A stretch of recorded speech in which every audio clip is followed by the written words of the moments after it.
यह ज्ञान की दुनिया, यहाँ दुनिया का ज्ञान,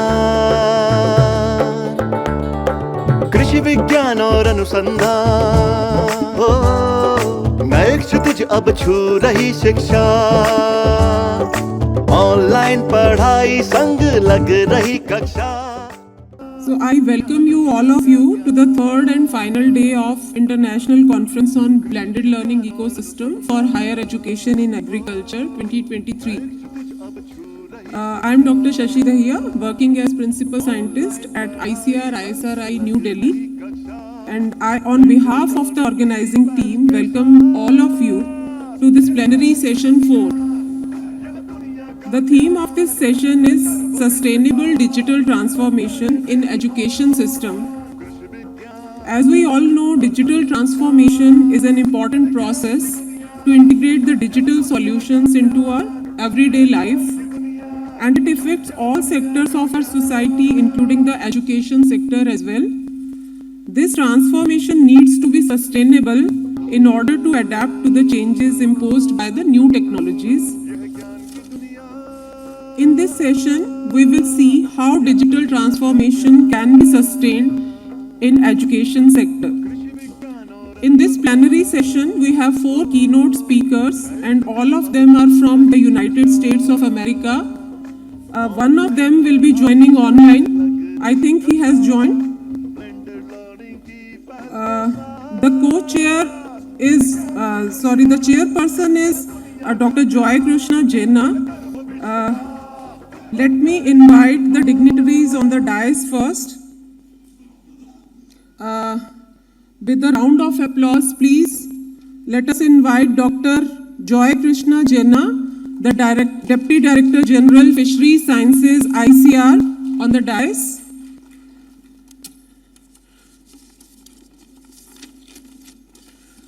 Dr. Jena is a renowned researcher in the field of freshwater aquaculture and population genetics. He is the recipient of Special One-Time Award of ICR in 1998. He is the Young Scientist Awardee and the Scientist of Year Award of BioVed Research Center. He got the ICR Award for Team Research and the Best Young Scientist Award, Professor HPC Shetty Award, Pillai Aquaculture Award, and Rafi Ahmed Kidwai Award of ICR in 2013. He was the President of Asian Fisheries Society Kuala Lumpur till 2019 and the Chairman of Asian Fisheries Society Indian Branch from 2014 to 2021. He is a Fellow of Geological Society of India and BioVed Research Society and Communication Center, Academy of Science, Engineering and Technology, Bhopal, and Inland Fisheries Society of India, Barakpur. We welcome you, sir, to this conference. Now I invite the keynote speakers of today's session. The first one is Dr. Alex Twinomiu-Gisha. He has joined online. Hello, Dr. Alex. Good morning and welcome you to this session. Thank you. The second keynote speaker is Mr. Sudhir Kadam. Mr. Sudhir Kadam, please come to the dais. He is a venture partner and corporate innovation strategist at FIDA Growth Partner, California, USA. And he has more than 3 decades of experience. He was named as IT Industry Leader in 2010 by eGov as a Director and Faculty Digital Transformation with the Vadvani Institute of Technology and Policy. He has copyrights and papers in the area of soft skills, and he is a thought leader on various aspects of digital India. Now let me invite the third keynote speaker, Dr. Siddhas Solinas. Welcome, Dr. Siddhas. He is a lecturer at UMBC Information Systems Department, Maryland, USA. He is one of the leading thinkers in the field of the use of information systems to foster education and other services across various streams. He has been part of blended learning initiatives in the post-COVID era. In addition to this, domestic pedagogical and research roles, he is actively involved in developing and deploying study abroad courses so that the next generation of leaders can prepare for the diverse world of international practices and cultures. The fourth keynote speaker is Dr. Yanko Fernando Maikia. Dr. Yanko, please come on the dais. Dr. Yanko Fernando is the Director, Learning and Information Technologies, College of Education, University of Washington. He has experience in developing asynchronous educational modules, simulations, and other technology-based education. Dr. Maikia leads the Information and Learning Technologies Unit at University of Washington, College of Education. This college has been working on expanding its online education footprint and modernizing the business processes. Now, I invite the co-chair, Dr. Jinnah, to please start the proceedings of this session. Thank you. Good morning, one and all. Esteemed speakers present today, three of the speakers, Dr. Shidash, Dr. Sudhir, and Dr. Yanko. And we have one speaker, Dr. Alex, who will be joining online. Esteemed delegates, ladies and gentlemen, first of all, on behalf of Indian Council of Agricultural Research, the team, Education Division, and NAHGP, and World Bank, and my own behalf, I greet each one of you. Welcome for the third day's International Conference on Blended Learning Ecosystems for Higher Education in Agriculture. Last 2 days, we have been discussing every threadware, and today being the last day, maybe the number in this audience has come down, but I sincerely believe that many must have joined online. That is what I do understand. But this session of plenary session is so important at this present context. All of us know the plenary session is on the theme sustainable digital transformation in education system. All of us do realize the importance of digital use, especially in the context after post-COVID era. During the COVID period, all of us have realized the importance of digital system, basically. And not only during the COVID period, now also we have carried forward, and we look forward that in the coming days, much more digital use will be there in our education system, especially in the post higher education system. Without taking much time, because we have 4 speakers to be speaking, so I don't intend to take more time and speak anything.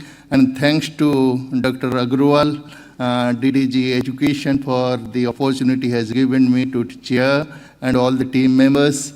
And we have Dr. Shashi Dahiya, Principal Scientist from IASRI, who is the convener of the session. Madam, welcome, and thank you also for taking lead in this session. So without taking time, should you invite Dr. Alex? He would be joining, I think, online. Yeah, Dr. Alex, welcome to you. Thank you. The floor is now with yours. Thank you so much. You have time 20 minutes, so please carry on. No, thank you very much. And first of all, let me say how honored and pleased I am to be here presenting at such an esteemed conference. My topic today is new education technology in agriculture. And just by quick way of introduction, I work in the global education practice. And I lead the education technology, or EdTech, thematic group, as we call it. So talking about sustainability, I think this is a very important topic when it comes to technology. I will skim over the kind of the new technologies, because in the agenda is so that, you know, you spend a lot of time talking about technology. But let me tell you one, unfortunately, dirty secret in when it comes to technology and education. While a lot of investments are made, they're not often used, or they're not optimally used. And so, as you think about sustainability, this is one of the things that you're going to have to keep in mind. It's very easy to buy technology. It's much harder to use it. It's even much harder to use it for its intended purposes. And so we've developed at the bank, when it comes to education technology, we've developed some principles which I want to share with you, because I think that they will also be very useful in terms of thinking about sustainability. So first of all, our vision is centered very much around the human connections, right? That technology should not replace these human connections, but should rather enhance these human connections with a focus on teaching and learning. We have 5 principles which I think are very good. Today, I'm going to focus on the first principle, which is always to ask why. I think it's always very critical that before we, you know, go to buy technology and launch a tender, we ask ourselves why. Some of the other principles also are very important to consider. First of all, how are you going to reach all the learners, right? So designing for scale. What will be the role of the teachers when you deploy this technology?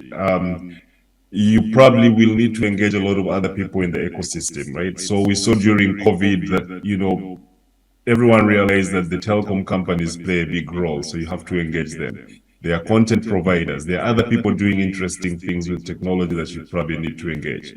And then lastly, you need to really use data, but also learn from the data. So I want to emphasize this point of always starting by asking why. So why do we need technology for agriculture education, or in your particular institution, why do you want to use technology?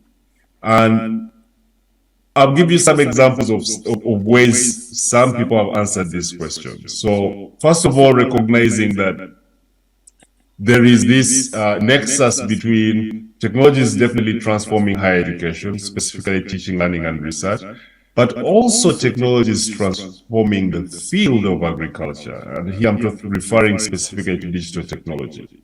And so that nexus then leads to a number of reasons why you may want to invest in technology, or what you may want to improve access or continuity of learning, let's say during COVID. And I know this session is on blended learning, so I will talk very briefly on blended learning.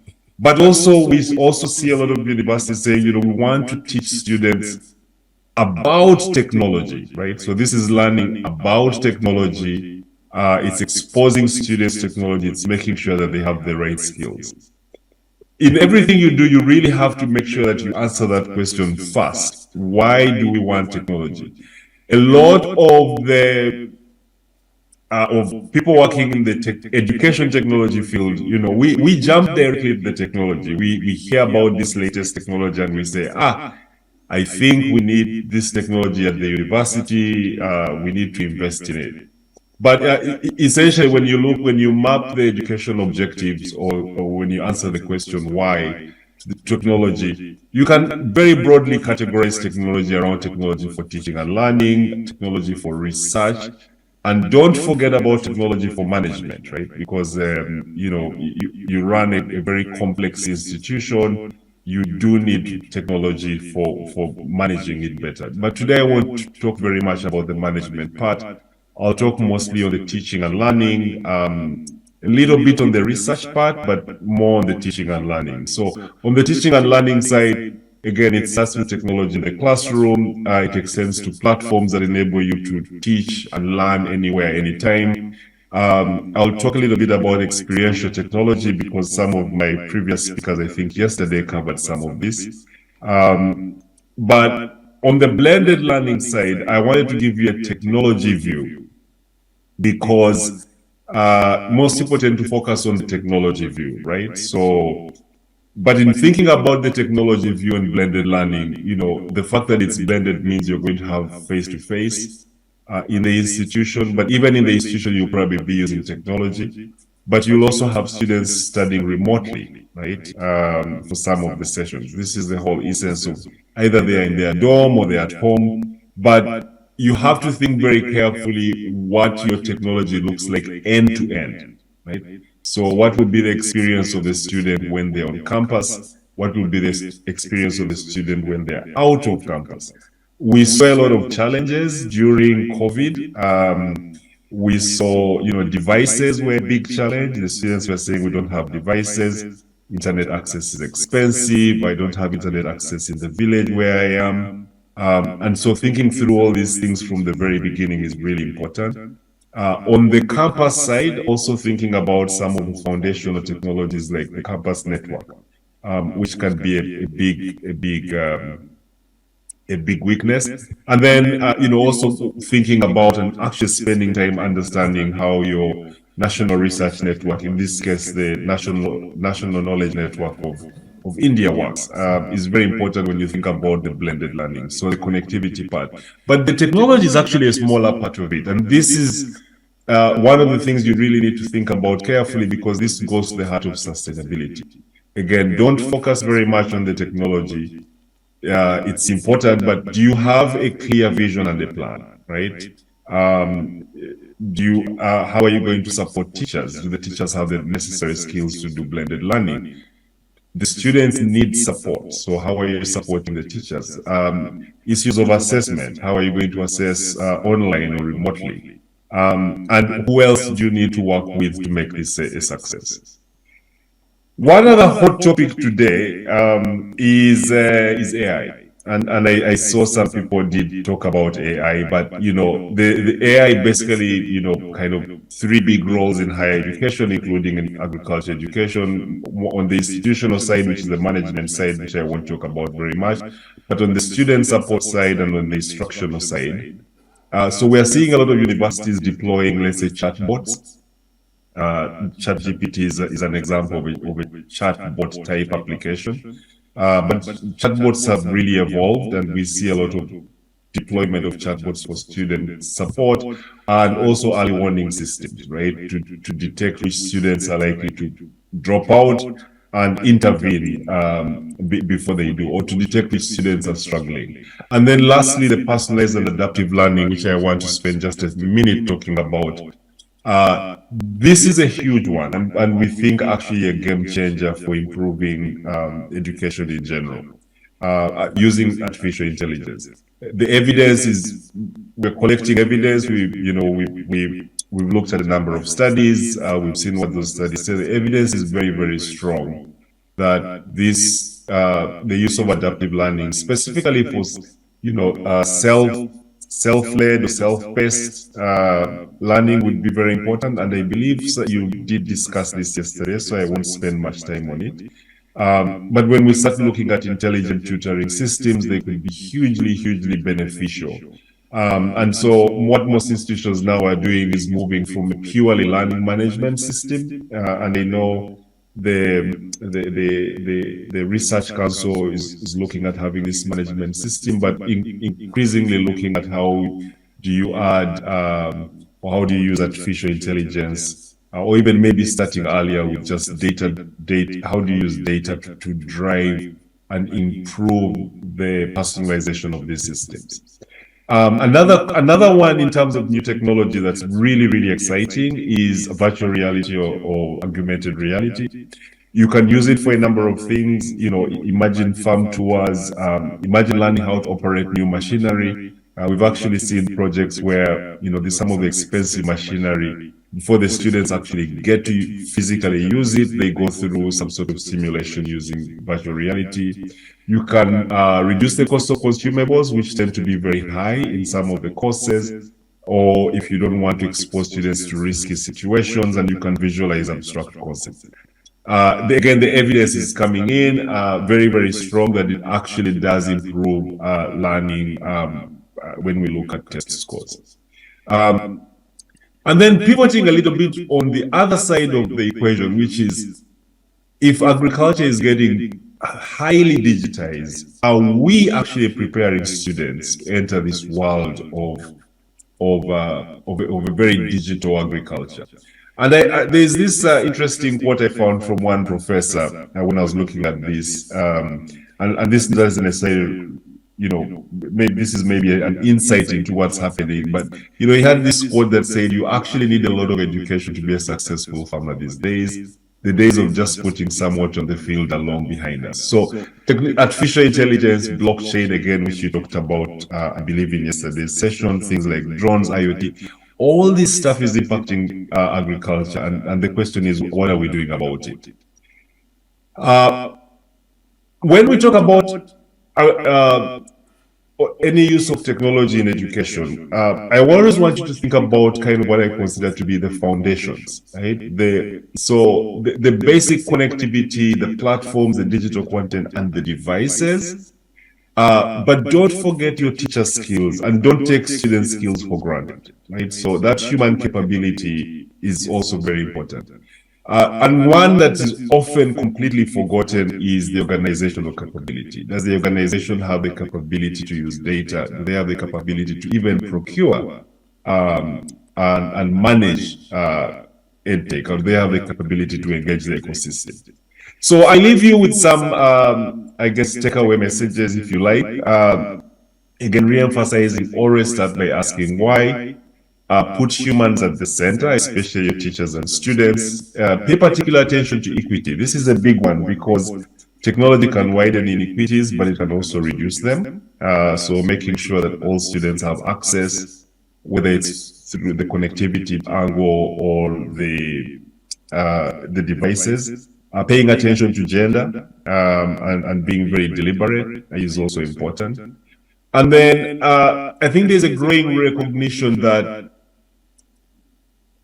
COVID-19, the pandemic changed a lot of things, right? So we all really try to use technology, push the boundaries. And the latest Global Innovation Report actually says, some of the experts think that,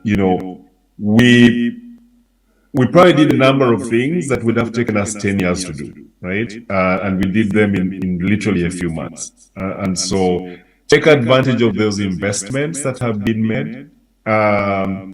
And then finally pay attention to data and artificial intelligence, because we actually do believe it's going to be a game changer in education, but also in agriculture. So in your case, you're looking at both where the students are going and in education. And I think earlier this week, Bill Gates wrote one of his notes that's been generating a lot of buzz in the news, where he was talking about ChatGPT and saying the age of AI has begun, and that in the next 5 to 10 years, this AI-driven software could completely transform teaching and learning. And so as I end, after I prepared this presentation, I decided to go back and check with ChatGPT. It's an incredibly powerful tool. A lot of professors are worried or don't know what to do about it. Some universities and schools are banning it.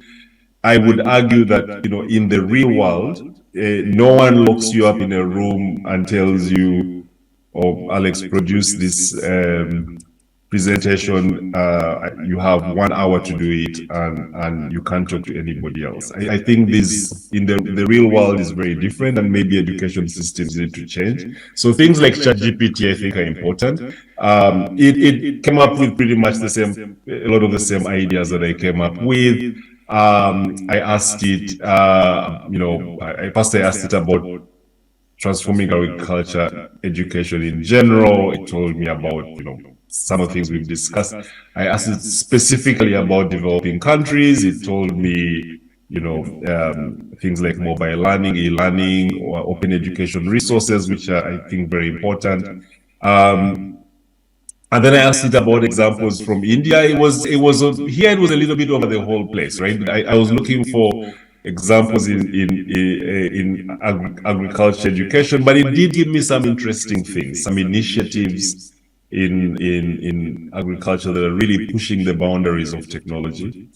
And then finally, I asked it, what is the state of agriculture education in India? Because this, was an interesting question I had in my mind, and it gave me some insights. I don't know to what extent these are true or false, but you can be the judge. So there's a large number of institutions. The use of technology is increasing.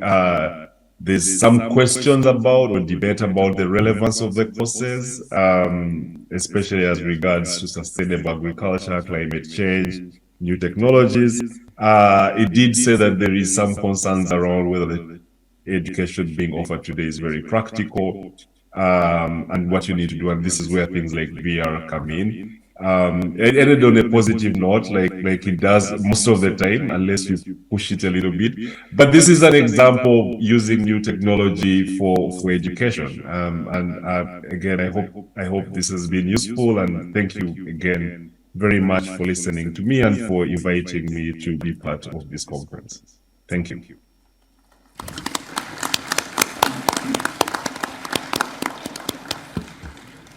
Thank you very much, Dr. Alex. Maybe short presentation adhering to the time frame given, so we have some time for questions from the audience also. If you have few questions for Dr. Alex, you are welcome, because we have 5 minutes time. Yes, sir. As Dr. Alex. Hello. Dr. Alex. Yeah. So as Dr. Alex mentioned, that ChatGPT is answering our questions, but the main fact is that, here, yeah. So main fact is that we are getting all this information from Google also. So why aren't we over exaggerating this ChatGPT, which is just a new version of Google? So rather than over exaggerating this ChatGPT, why are we not harvesting the good parts of this particular system? Thank you. Dr. Alex, did you hear? Yes, I did. That was very clear. Okay. Do you want me to take a couple and then I can respond? Or do you want me to respond to that one? You can respond to this, then we can go to next. Okay, sure. And, there's absolutely nothing wrong with Google. I mean, I actually rarely use ChatGPT. I still primarily rely on Google. I think what makes technologies like ChatGPT really, really powerful is the ability to synthesize information, right? So if I wanted to search on the state of agriculture education in India, I would probably have to look through, several reports, look at different websites, all of which I get from Google, but it would take me probably, half an hour. That response was generated in less than 20 seconds, right? So that ability, and you can see what Microsoft is doing, for instance, with, mixing search results, kind of traditional search, with this ability to kind of summarize and synthesize. I think that's what is very important. I think the question for us is, and this came up when Google first came up, when someone said, it was Dr. Andreas Schneider at OECD said that we need, as educators, we need to ask ourselves a very important question. If Google knows everything, right, and now substitute that with ChatGPT, then the world is no longer paying you for what you know, right? The world is paying you for what you can do with the information that you find or know, and in fact, the world is paying you to do pretty much what ChatGPT is doing, which is now interesting. What that is going to do for especially white-collar jobs, right? And that's a challenge that all of us in the education sector have. Are we actually preparing these students for the world they're about to enter? Right? So I hope I attempted to answer your question, but also pose again some more questions for us to reflect on. Thank you very much, Dr. Alex. I know that when we are talking of ChatGPT and all, there will be difference of opinion. Some may favor, some may not favor. Anyway, some point will come. Maybe ChatGPT also will, in future years, will again have transformation. New things will be added, which will be more advantageous in coming days. Any more questions from any audience? Yes. Sir, day before yesterday, Google has launched Google Bard. That is a stiff competitor of that ChatGPT, and Google claims that it is 10 times more competent and efficient than the ChatGPT. And we just saw the answer of ChatGPT in Indian agriculture context. The answer that was given was the relevance of agriculture course is a matter of debate or concern in India. The second point that was answered by the ChatGPT, that it is not in pace with the change, with the changing world. So we all know that the relevance of agriculture course is paramount in India. And they didn't give any reason that why it is a matter of debate and how it is not in pace with the change. So Alex sir has rightly pointed out that whether it is correct or not, we all know that. Yes, we certainly need certain modifications, but definitely the answer is not up to the mark. Absolutely. By the way, please, I was using this as an illustration of, my topic is new technology, right? So I was using this as, I mean, this field is going to change completely. Google just came up with BARD, as you rightly said. It is supposed, I mean, Google is a world leader in AI, so we are probably going to see even more transformative things that we couldn't imagine. I should say that there's still very, very huge risks with using some of these tools, especially if you're really doing research, right? There's biases, it claims to know some things that it doesn't really know. Like you rightly pointed out, and thank you for pointing that out, like not all information that it provides is necessarily accurate, right? There is a growing field of what they call prompt engineering, right? Which is both bad and good, but, you know, being able to actually ask it the right questions, being able to figure out ways of confirming some of the answers that it can give you. Again, these are skills that the students entering the workforce maybe 5-10 years from now are going to have to know, right? So I'll give you a very interesting example. I have an app on my phone that I use to check on the health of my plants at home, right? Because sometimes the leaf turns brown, but I watered it yesterday, I'm not very sure what's going on. And so I fire up my app, I point it at the leaf, I take a picture, and it tells me, maybe your leaf, you know, this may be a disease. Or I'm trying to buy a plant and I don't know what the plant is. I don't know how the flower will look when it comes out.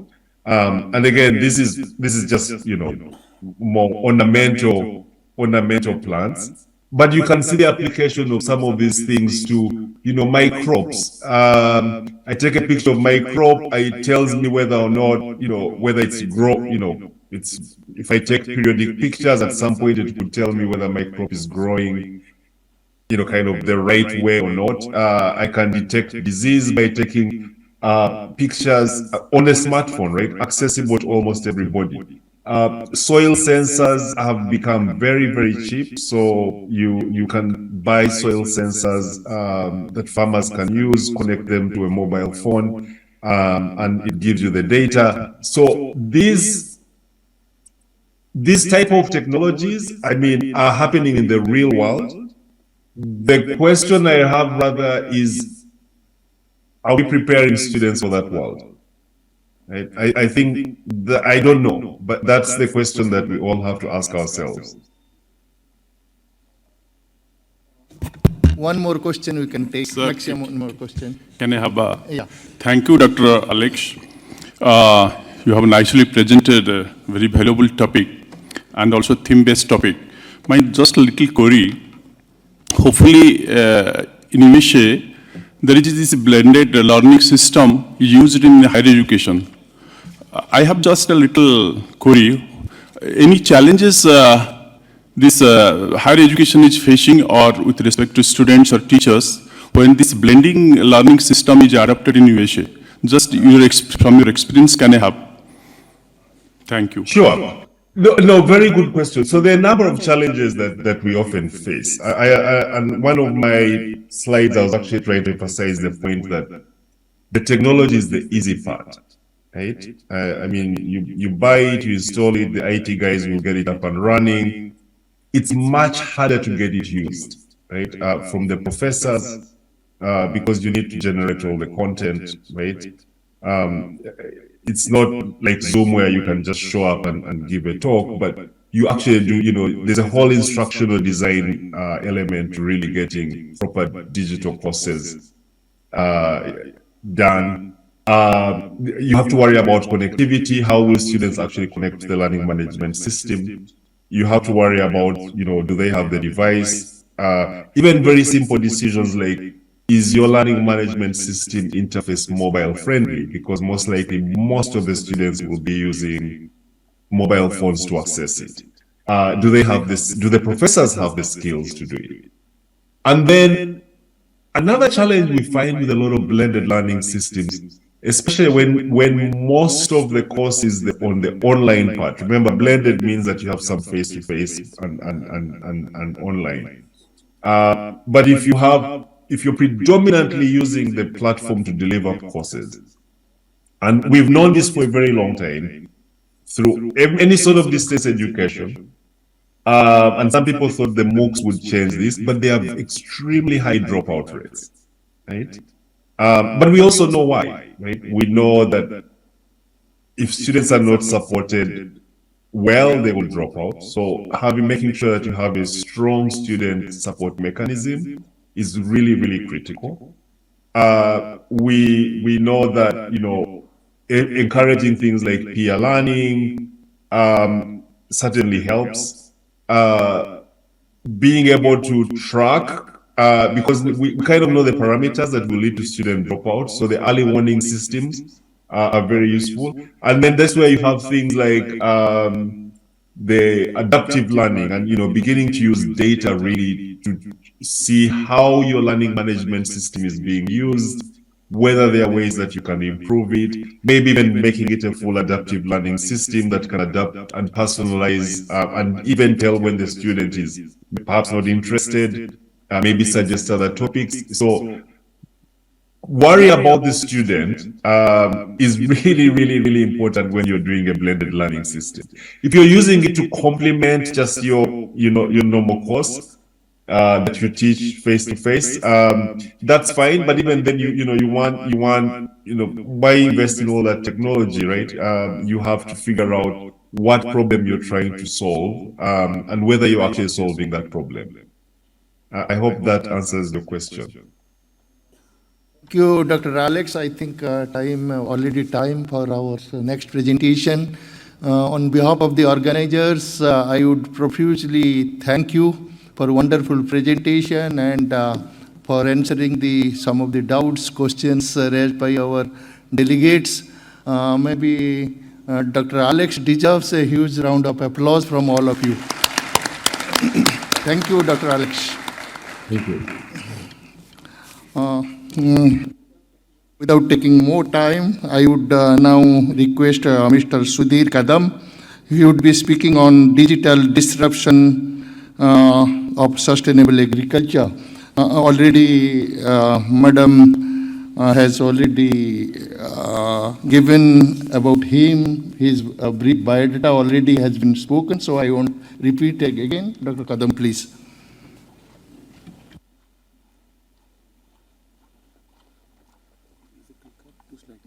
Just this, right? Hello. I thank the organizing committee for inviting me here, especially Dr. Agarwal. I thank the chairman of today's session, Dr. Jinnah, my distinguished members on the dais, and the esteemed audience over here. My roots go back to India, although I'm from Silicon Valley because I studied here at IIT Kharagpur. And so I have been working very closely with the Indian startup ecosystem. I come from the world of startups, okay? So the way I've structured my presentation today is to talk about what is required, okay? And what are the forces in play, and then look at what are the educational changes that we may require, and very specifically, not talking about technology, but talking about entrepreneurial skills that need to come in to promote innovation in the agricultural industry to build a sustainable agriculture over here, okay? So I'm going to start with the basics. You know, there are challenges in agriculture that we all know of, and these are all because of the traditional practices. And, you know, there is a change that is happening over here, and this change is being brought through the digital technologies.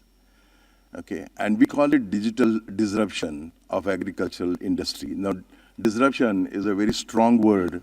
What we mean by disruption is basically a transformative impact that the digital technologies are bringing in to change the traditional business models and to change the practices so that we take a quantum leap to go to the new era of agriculture. So digital technologies will change your traditional practices. Digital technologies will also enable new business models. I think the time has come now to disrupt some of the business models that are existing and look at new business models. And through this presentation, we will see what changes we can bring in. But most important part is the sustainable development. Okay, all this has to happen in the paradigm of sustainable development. And what do we mean by sustainable development? There are three basic pillars of sustainable agriculture, as I would say. One is the environmental protection, as we all know, that we need to be environmental friendly. The second is about social progress. Okay, how do we take the community along? How do we ensure a fair play over there? And third, obviously, is the economic viability. According to me, there is no sustainability without sustenance. Okay, so economic viability becomes key unless the initiative is subsidized by the government or the initiative is sponsored by corporate initiatives, or there are grants available to do that. Okay, but primarily, you know, we need to build systems that will sustain by themselves. So economic viability becomes the key. So what are we trying to achieve when we look at sustainable agriculture? One, we are trying to have a livable world, okay, and that's on the cusp of environment and social progress. We are trying to have a fair world, okay, which is on the cusp of economic viability and social progress.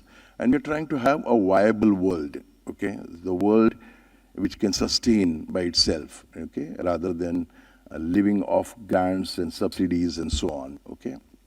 So that's what we're talking about here. Now, fitting this in India context, why can't we take what is happening in the world outside and bring it to India? Because that would not work. Okay, we have challenges here in the Indian agriculture. One is the low yield per acre. Okay, we rank about 47 in the list of yield per acre. Okay, so obviously we have a very, very low yield per acre. The other challenge, obviously, is the small farm holdings. On average, the farm holdings in India are about 2.5 acres, about 1 hectare. Okay, now if you look at a country like Brazil, 70% of the farms there are 500 acres or more. So those farms already have economy of scale, okay? We do not have that. We have small farmers. How do we bring that together to cause a digital disruption and to cause something, you know, which can bring economy of scale to these operations? The third is access to quality cultivation support. You know, that starts right from, you know, providing the tools, the mechanization, the irrigation support, you know, the support on seeds that they require. And finally, the biggest challenge is the low realization. Okay, the farmers get about 30% of the final price at which their goods are sold. Okay, all the 70% is consumed by unorganized intermediaries. Okay, and If you look at digital disruption, we talk about disintermediating the intermediaries, okay?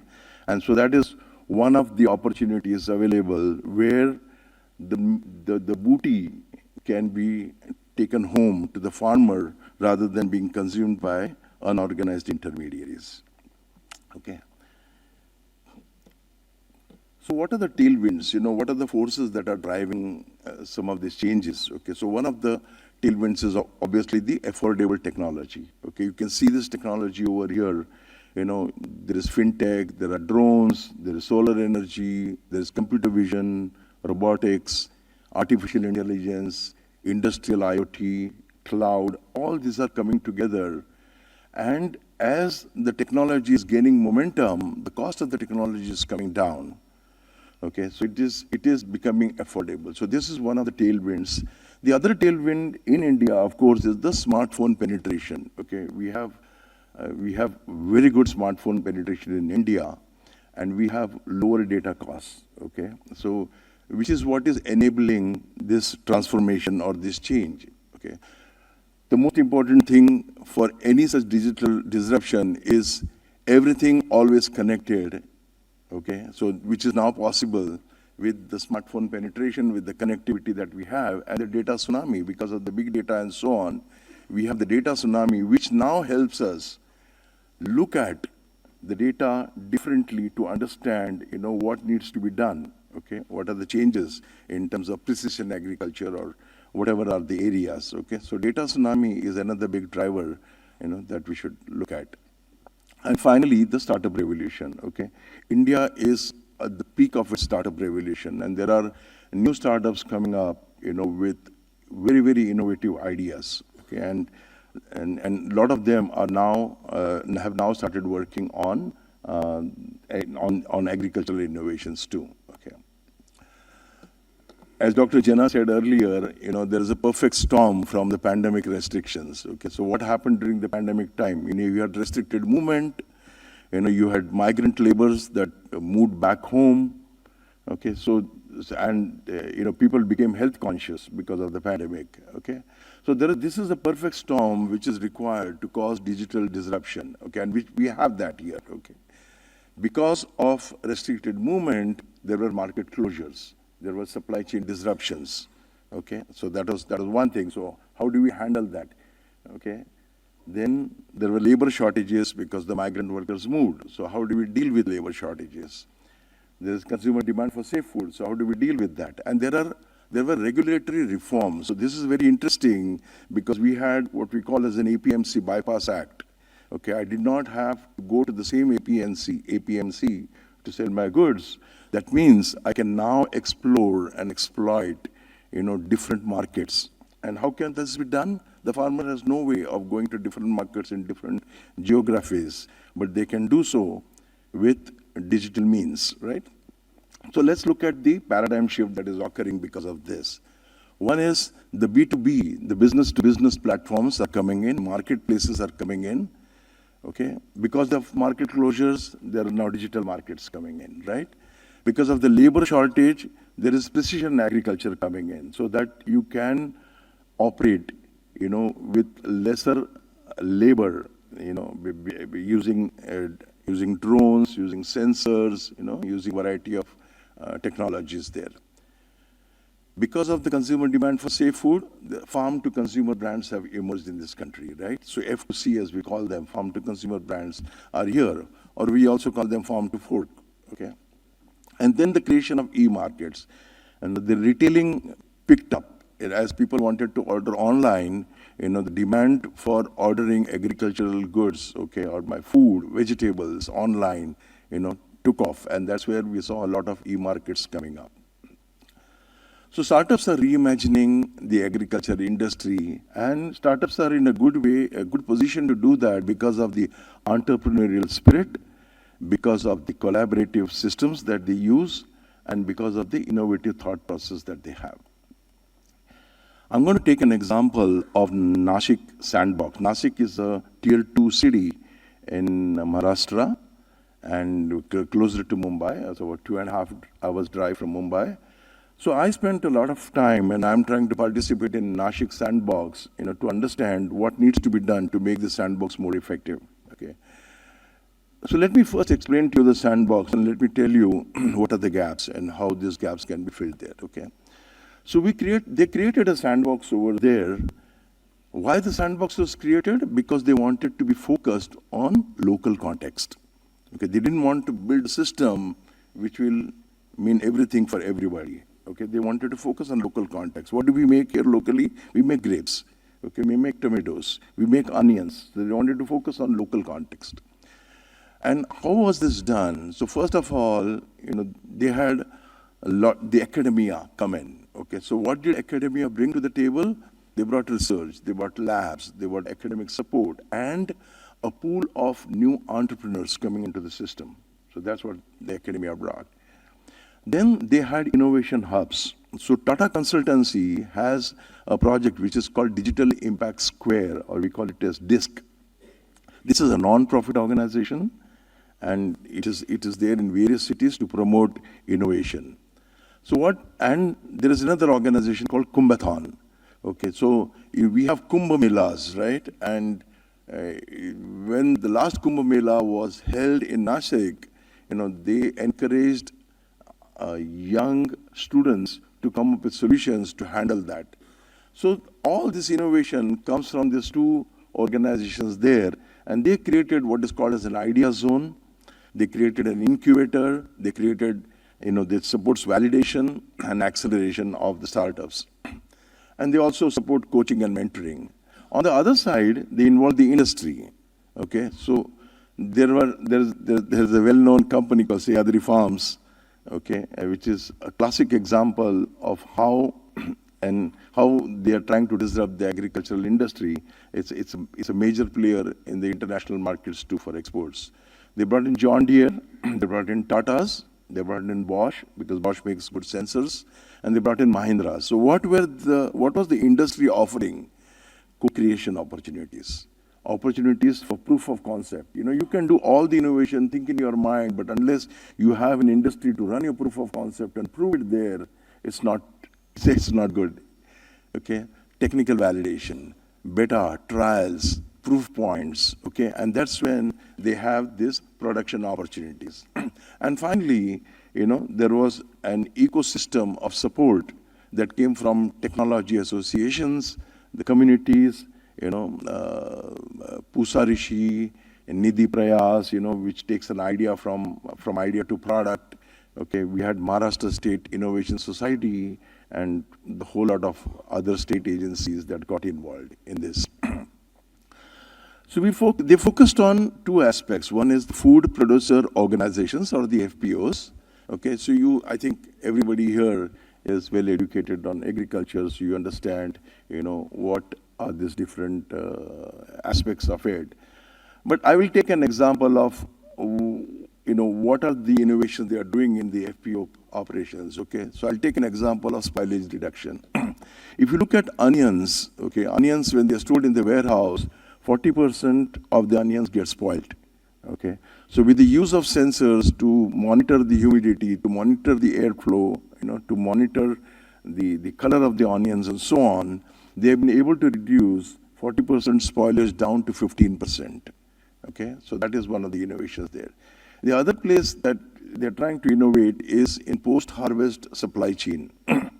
So there are startups like West2Go, okay, which is looking at the entire supply chain and how there can be innovation in that.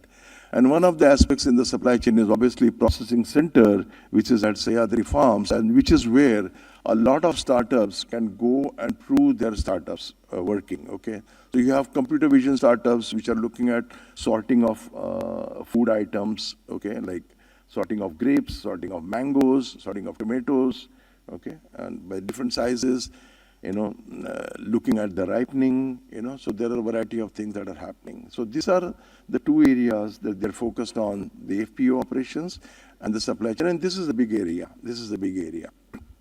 Right. So what are the benefits? Okay, so what they're trying to do is obviously focus on the three aspects that I told you: livable, fair, and viable world. Okay, so reduced environmental impact they're bringing in through precision agriculture. Okay, which is now increased productivity and efficiency. So obviously you have very, very viable world there, and better supply traceability and transparency, and improved market access with mobile transactions. So this is what is, making it a fair world. Okay, so I am not at a disadvantage. I am at an advantage now because I have the same connectivity as anybody else has. Okay, as any of the intermediaries has. But this is not without challenges. Okay, there are concerns. Okay, as in any innovation process, when you try to change things, there is a paradigm shift, right? So there is always a challenge of adoption. And the challenge of adoption largely comes from concerns about cost, complexity, and the risks that are involved. And this is where education plays a key role, in trying to make sure that they understand, how this is to their benefit. The second is the availability of infrastructure in the rural areas. This is another challenge, and there are some startups which are trying to address this challenge by using cellular technology in a way that can provide the necessary bandwidth there, okay? And then obviously there are concerns about data trust and adoption, is somebody looking at my data? And the data privacy issues are always there, okay? So these are some of the challenges that we are seeing over there. So finally, coming down to, what we found missing in the sandbox was the piece of education, okay? So they were very good at innovating, they were very good at inventing, but the aspect of commercialization, okay, was missing. So that was one of the things, okay? The other thing was the aspect of trying to do things, failing, and trying to do them again till you're successful was missing. And the most important part, which I'm going to start over here, okay, is the mindset and creativity. So what we are trying to do there is do a mindset transformation programs, okay? And we want to introduce these programs right in the first year of the college, of agricultural college, okay? So that the students who go into these universities, have that creative bent of mind, who think differently, who think that I can challenge everything that is there and I can create a new world, okay, as we do in the world of startups. So this is one of the key things we are looking for in the first year of the program. The second thing, obviously, is the business skills, okay? You can be a great inventor, but if you cannot commercialize that invention, there is no innovation, right? Because innovation is commercialized invention. Okay, so business skills are very, very important, which we found sorely lacking, okay? Because people don't understand financials, people don't understand marketing, people don't understand networking, and so on, okay? So people don't understand business models. The business models has 9 particular sections in how you build a business model. So these are very, very simple frameworks which can be taught in maybe the second year of college, so that now they start thinking like entrepreneurs, okay? Rather than just trying to get through the graduation program. And third thing is the training on use of digital platform. This is very, very vital, okay?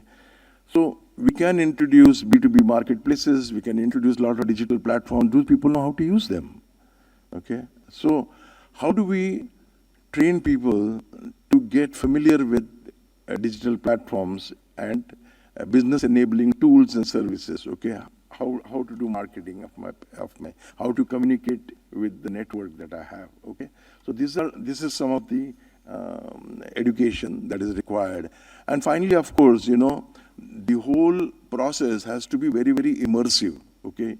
You cannot do this in an academic classroom, okay? You have to get immersed with the industry. So just like we have the internships, during the engineering programs, we are looking at immersive models there, where people can come together, okay, immerse themselves in the industry, immerse themselves in the innovation hubs, and try to create collectively, okay, where they will be supported by mentors, they will be supported by coaches, they will be supported by subject matter experts, they will have access to financial services if they need funding to move that up, okay?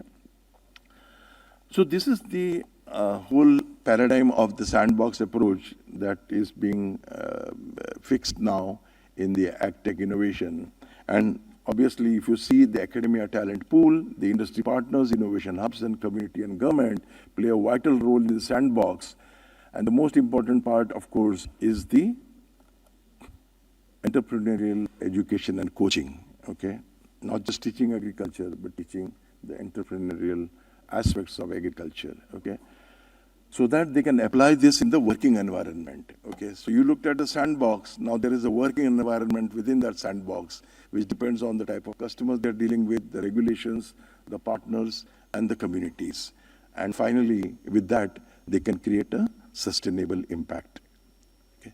So all these 4 aspects of the sandbox come together, to help them thrive in the working environment to create a sustainable impact. Thank you.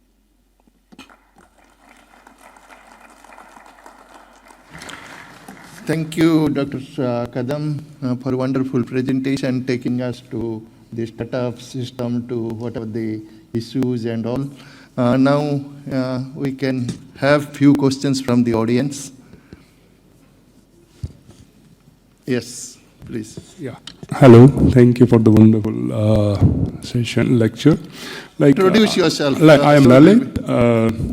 I am also an entrepreneur based in Zurich, and we are also I have a very fundamental question here with yourself.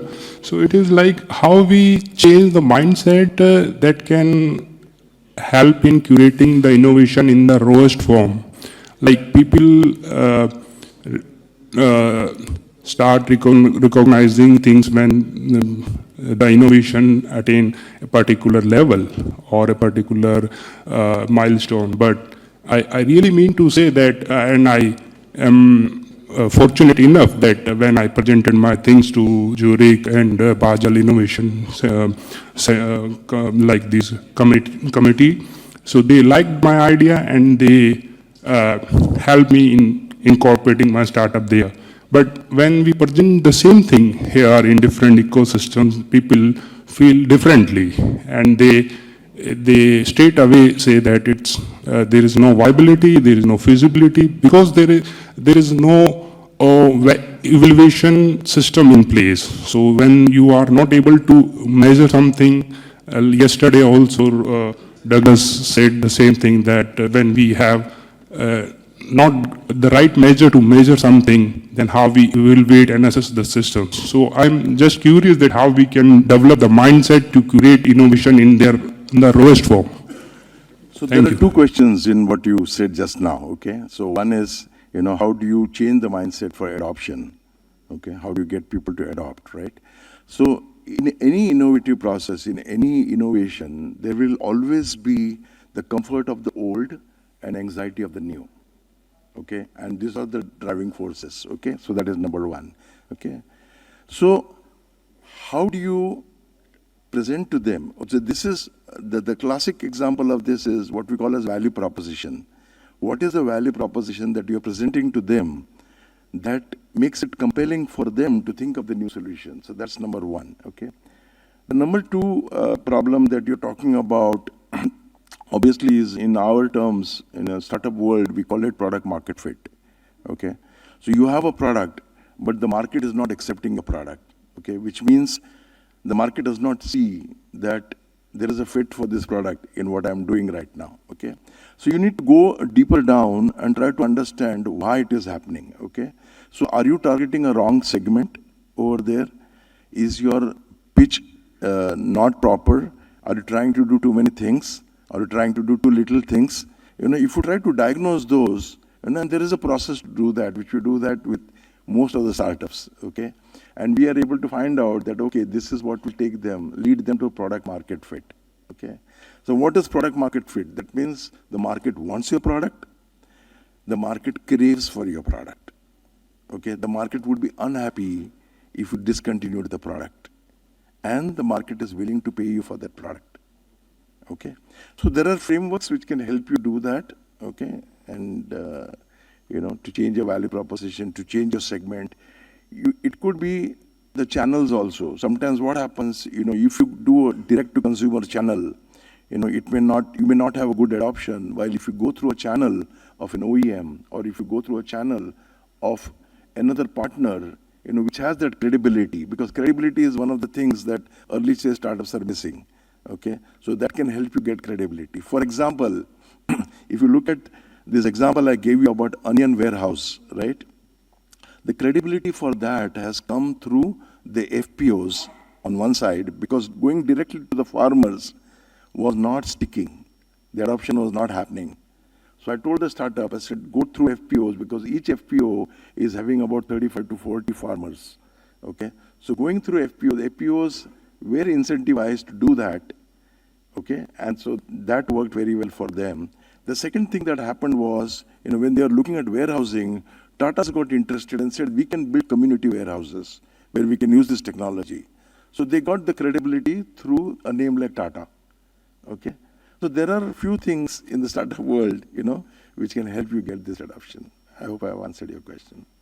Yeah, quite comprehensively. Like one query also, relate to this.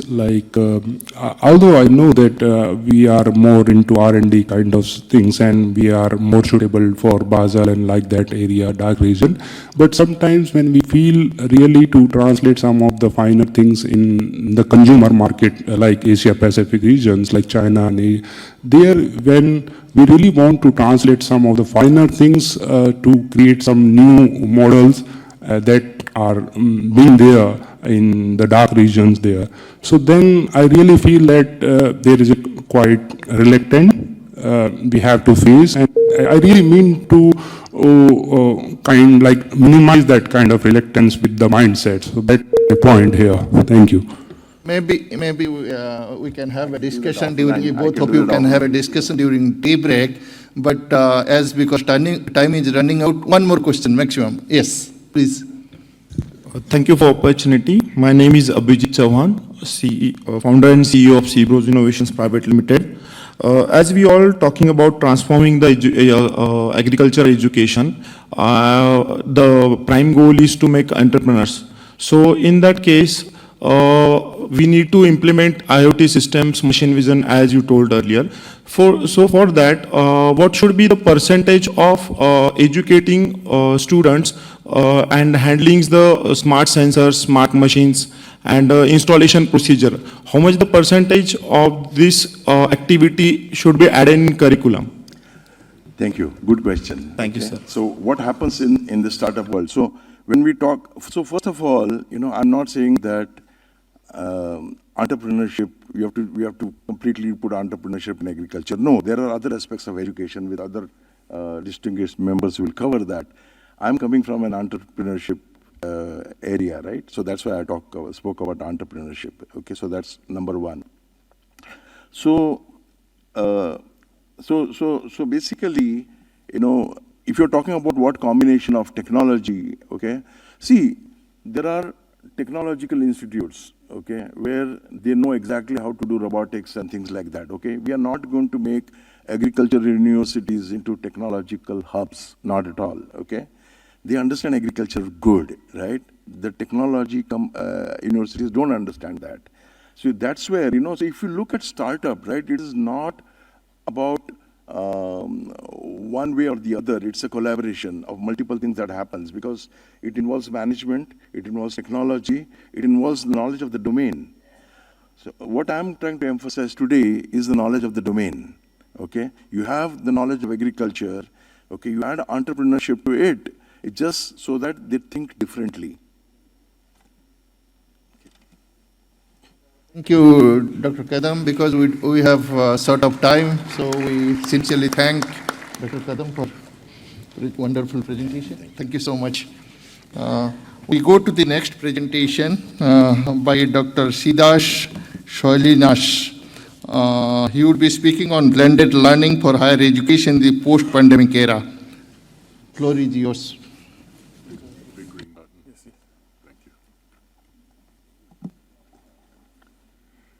Good morning, everyone. I am a huge fan of Star Trek. Anybody else? Yeah. And by the way, we're talking about the original timeline, not this stupid Kelvin timeline thing that they're doing now. But for those of you who are fans, do you recognize this scene, when this was from? This was an episode from The Next Generation. I forget the name of the episode, but the character you see here was named Riva. Riva had a special way of communicating. He was born deaf, but he was able to communicate through three individuals that he called his chorus. And the chorus was connected to him both empathically and telepathically. And it allowed him to be a really expert communicator, and he became one of the leading negotiators in the planetary system. The plot twist that occurred in this episode was early on in the episode, his chorus, all three members got killed. And so all of a sudden, he lost this wonderful communication tool, and he lost his own ability and belief in himself to continue his job as a communicator. It was only at the end of the episode in the resolution when Counselor Troy made him realize that the key to effective negotiation is turning a negative into a positive, and he was able to use that to finally resolve his situation. How many educators are in the room? Lecturers, professors. So you guys all know that during the height of the pandemic, this is what our classroom looked like. Whether it be Blue Jeans, as is pictured here, or WebEx, or Zoom, because we wanted to maintain a synchronous relationship with our students, but we could not meet personally online, we went through this wonderful technology that allowed us to continue synchronous communication without necessarily physically being there. How well did it work? Well, I think it's best quoted, if I may paraphrase Oscar Wilde, students hate coming to class as a general rule, but there's only, after going through this type of classroom, it could best be summed up perhaps by saying there's only one thing worse than going to the classroom, and that's not going to the classroom. There was a really wonderful piece that was written in the Chronicle of Higher Education to kind of summarize this problem. They did a survey of students, and they asked them, how is this blended learning environment working for you? 76% of the people surveyed said, this is not working. We have no motivation to learn in this environment. And many of the common responses that they gave to justify why they had this lack of motivation is there's this lack of communication and interaction with the other students. So therefore, what did we do to try to engage in communication? We created discussion boards. We all love discussion boards, right? The wonderful, like, hey, let's have a conversation. Well, the problem is it felt stilted. It felt more like an obligation than something that they needed to do. And the fact that we kind of put a gun to their heads and say, you will talk to people and you will respond. So what type of response were people getting? Excellent idea. I agree with you 100%, just so they can get the grade. So the interaction was lacking, and we all know that. This is something that we've been talking about throughout the conference, but can we take these negative aspects of this online environment that we used to get us through the really tough part of the pandemic, and like the character Riva in this episode of Star Trek, can we take this negative and turn it into a positive? What I want to talk to you guys about today are two examples of how I tried to do this in my classrooms. I took the things that I experienced as a teacher, as a lecturer through the pandemic, having to teach in a synchronous online environment, and converted that into continued sustainable content in my classrooms that creates this wonderful blended learning tool that allows me to continue to reflect on certain aspects of my courses. Let me kind of put myself into perspective here to show you where I'm coming from. I currently teach at the University of Maryland, Baltimore County, UMBC. It's a fairly new gig for me. I just started literally teaching there this year. Prior to my time at UMBC, I spent many years at a much smaller institution in Maryland called Stevenson University. And it was at Stevenson University that I was responsible for two primary courses that I taught. One was human-computer interaction, and the other was presentation theory. What these two courses have in common is both of them talk about communication theory. And it was this aspect of dealing with communication theory in both of these classrooms that I was able to use to take this negative that we experienced online and turn it into a positive. What I'd like to share with you really briefly to put this into perspective is this concept of what exactly is communication theory. Those of you who are familiar with communication theory, this will be a brief review. But you know, I'm also, in addition to a huge fan of Star Trek, I'm a huge fan of the band Rush. I was really thankful that I was able to see Rush perform live twice in my lifetime. Unfortunately, we can't do that anymore because of the passing of the drummer, and the band has basically broke up. But seeing Rush live is a wonderful experience. Listening to them play and listening to the music was a wonderful thing. The performances that we saw yesterday during the cultural event, wonderful live performance. Would they have been as good if we were watching them simulcast on YouTube? I see a bunch of folks nodding, shaking their heads. No, it wouldn't have been. And there's a reason for that, and the reason for that is grounded in communication theory. Face-to-face communication is still the preferred means of communication. Why? Because humans fundamentally need three things from a communication event. First and foremost, humans communicate to transmit information. Node A needs to send information to node B in a communication channel. Otherwise, why are we communicating? So that is certainly something that we need to do when we communicate. But guess what? If we're watching a performance online, information is being transmitted. So clearly, we need something more than just simply the transmission of information. The second thing that humans need from communication, and this was first suggested by Daphne Lengel in 1983, is a concept of information richness. And basically what information richness is, what information richness suggests is communication channels, means by which we can transfer information, have different levels of richness, different levels of capacity in which we can carry data. They, in their original piece, suggested that there are 4 criteria that we can measure richness. It's been slightly modified. I've slightly modified it to 3 criteria. A channel can be considered rich if it facilitates rapid two-way feedback, if it can handle multiple cues simultaneously, and if it can establish a personal focus. And if we look at the different types of communication tools, the communication channels we have, we can apply this criteria to determine how rich it is. For example, email.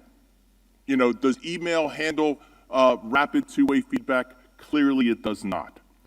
There's a personal focus, a little bit, certainly more than just a computer printout, but certainly we can't handle multiple cues by any means. It is at a very singular drive, so we can't consider email to be a very rich channel. Texting, little more two-way feedback, little more personal, but we still can't handle multiple cues simultaneously. If we are speaking to somebody on the phone, a little more information richness. But certainly, of all of the types of media that we use to demonstrate this richness, having an online conversation through a tool like BlueJeans or WebEx or Zoom has the highest level of information richness. We can see multiple cues because we can actually see the person talking. It's been suggested that 2/3 of what we communicate when we communicate has nothing to do with what we're saying. You know, I am expressing things with my thing and my prosody and my stuff and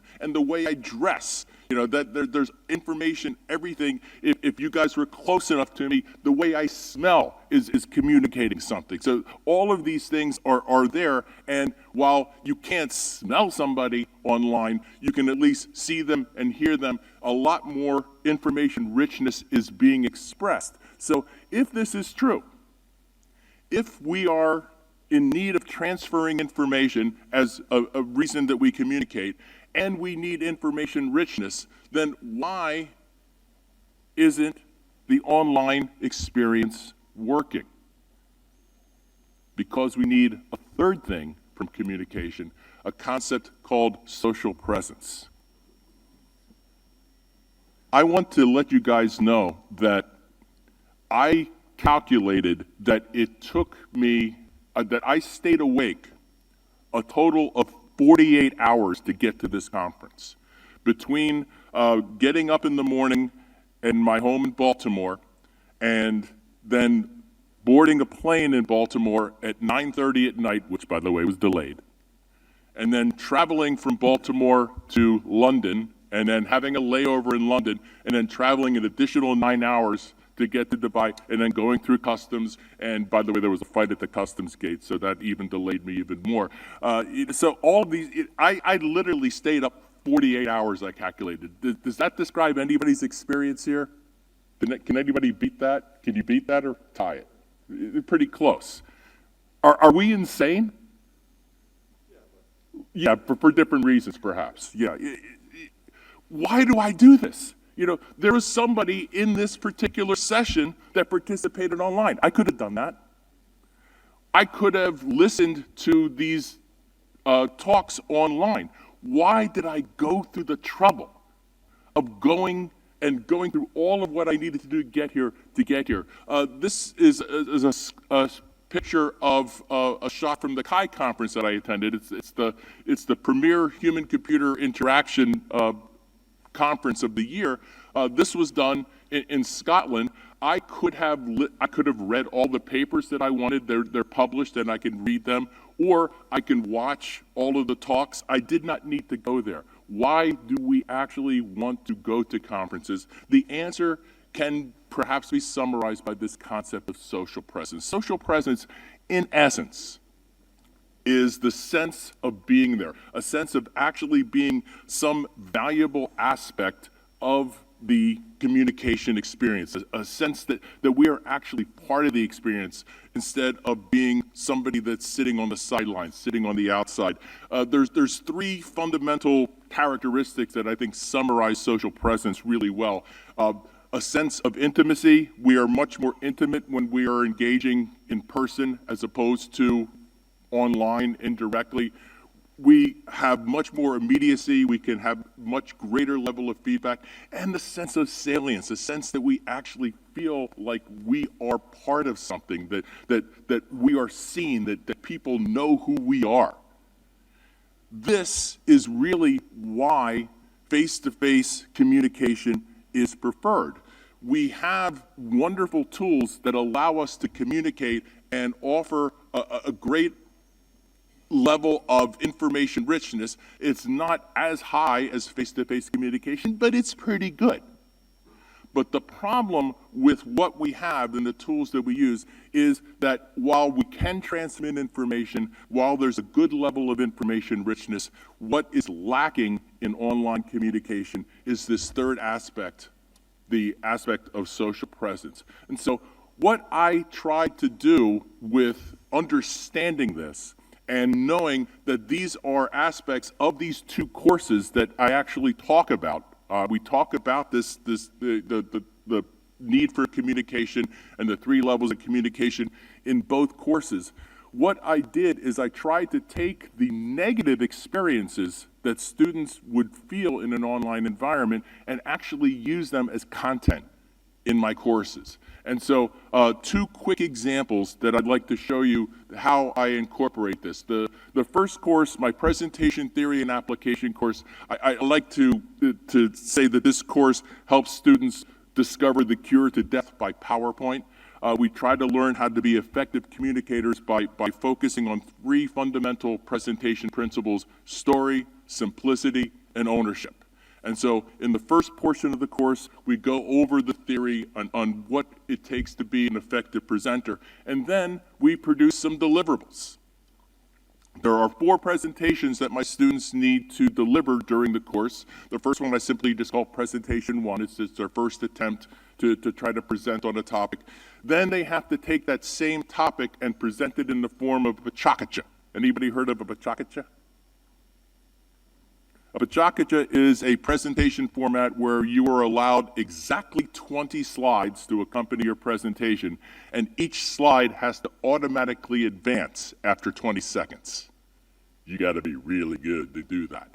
So they do a pachakacha as their second presentation, then they do a group talk, and then finally they convert a presentation into a video so the presentation literally speaks for itself. During the pandemic, we did all of this online. Everybody was producing, and there were certain things about presenting online that represented unique challenges, and getting over those challenges was a learning experience. And I thought to myself, these guys are probably going to have to do this in the real world, because at some point in time, you're probably going to have to present to an audience where you are not going to be synchronous or not going to be co-located. And so what I did when we came back into the classroom is I decided that the second deliverable, the pachakacha deliverable, should be a deliverable that they do online. So when we did the pachakacha presentations for this class, even though we came back online, this became a blended learning unit. This became a unit where you actually had to do this presentation through BlueJeans, which was the software that we were using.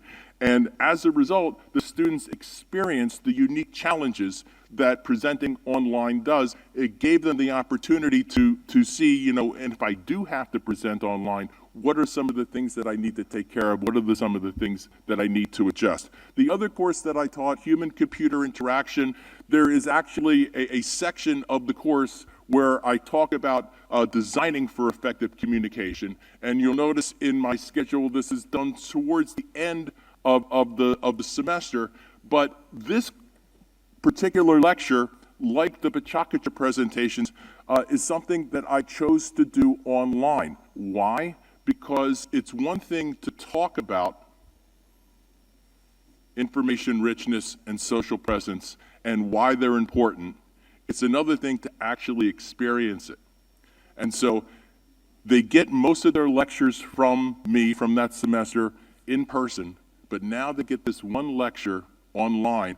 And in that lecture, we talk about what is needed for an effective communication. We talk about information richness. We talk about social presence. And then I say, how are you feeling about the information richness? How do you feel about the social presence? So not only do they understand social presence from a fundamental standpoint, but they also get a chance to feel it empathetically. This, I think, was a really valuable lesson that they learned.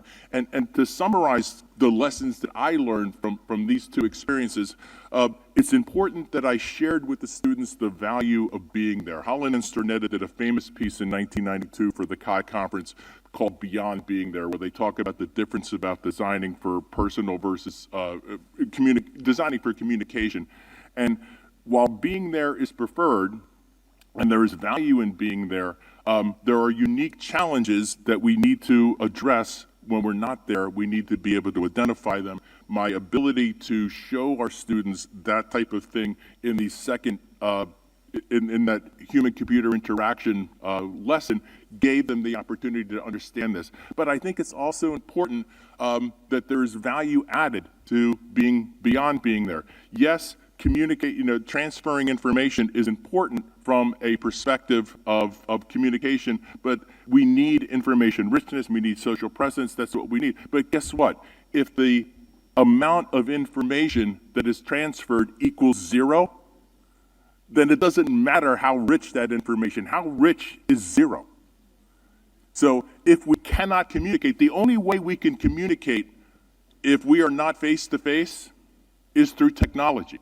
And so there is value in knowing that we will have to use technology to communicate as well, and that is the second lesson that I learned from these types of things. I'd like to thank you all for your time, and thank you.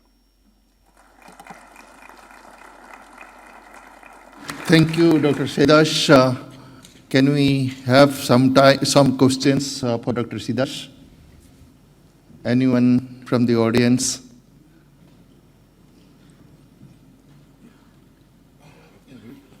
Yeah. Yes, please. Please introduce yourself first, then you can Thank ask you. questions. Thank you very much. I'm Joshua Valeta from Malawi.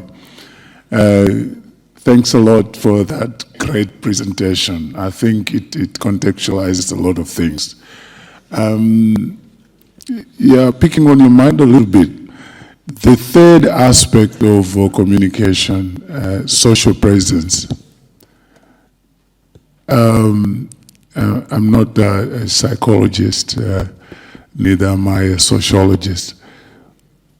Is it equal to zero when you go online? Not necessarily.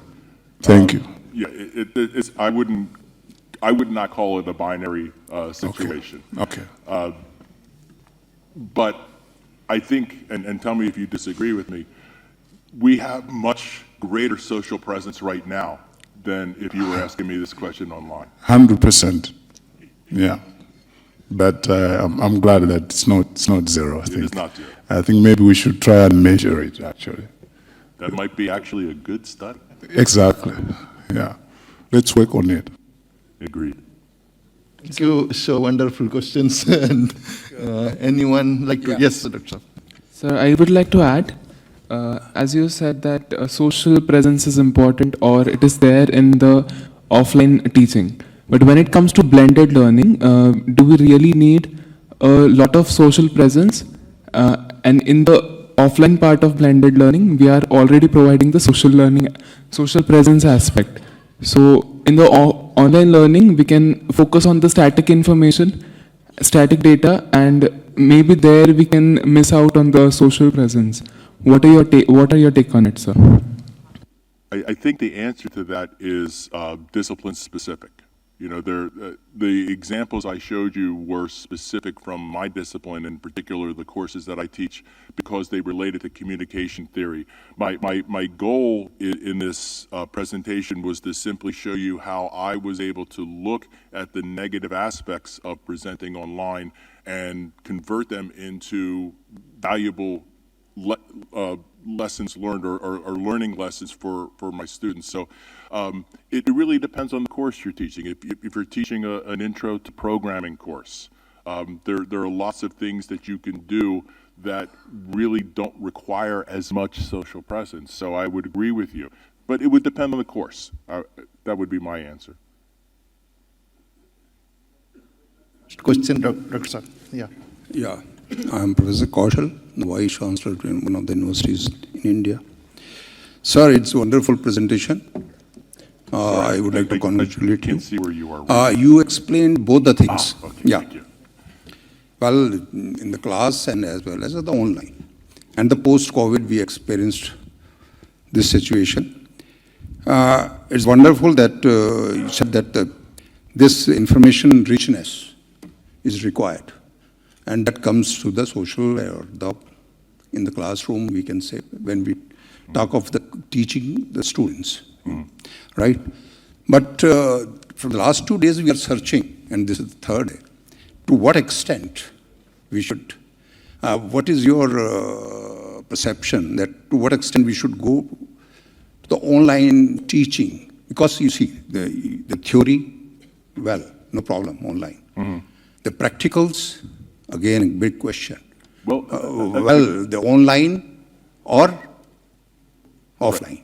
Well, Yeah, again, but, sir, but let me add, because we can go for the virtual practicals programs, we can do all those things, but still that is to some extent, right? And the third part comes to the exams. right. Well, yeah. Go ahead. Yeah, I'm not finished, because sorry. that's my experience, I would like to say. We had a very interesting experience that in the beginning, yes, you said that the students were avoiding this online teaching and other things program, but when the COVID came to an end, the students didn't want to come to the class. They wanted to even give the exams, through online. See, yeah. My students were different. Yeah. So what is your Maybe not exams. perception, I agree finally, with you on the exams. percentage, to what extent we should go for the blending? I think that's what we are searching in from the last 2 days. My opinion on that, and for one thing, I would say the answer to that might be cultural to some extent. You know, the classes that I teach in Maryland, in the United States, might have a different mindset, a different student body culture than that of perhaps India or another culture. So I think that's one aspect that we need to consider. The other aspect, I think, is a much more practical one. To what extent are we excluding students by forcing them to come into the classroom? And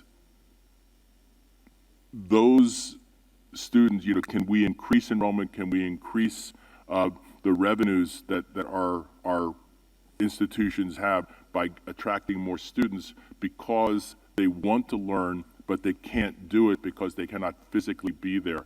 That, to me, is the big part of the equation. What percentage do we do online?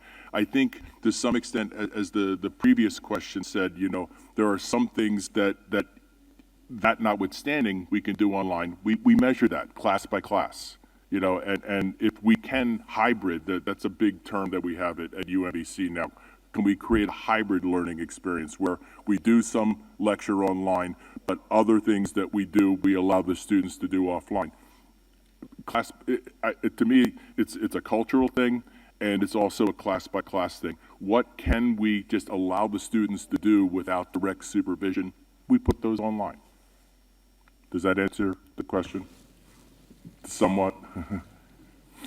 Thank you very much, Dr. Shidas. So we don't have time enough because next session is also due. We have one more presentation. Thank you so much. Can I have one quick question? Maybe later on. Later on, because we have one more presentation. If time permits, then we will have. Okay. Thank you so much.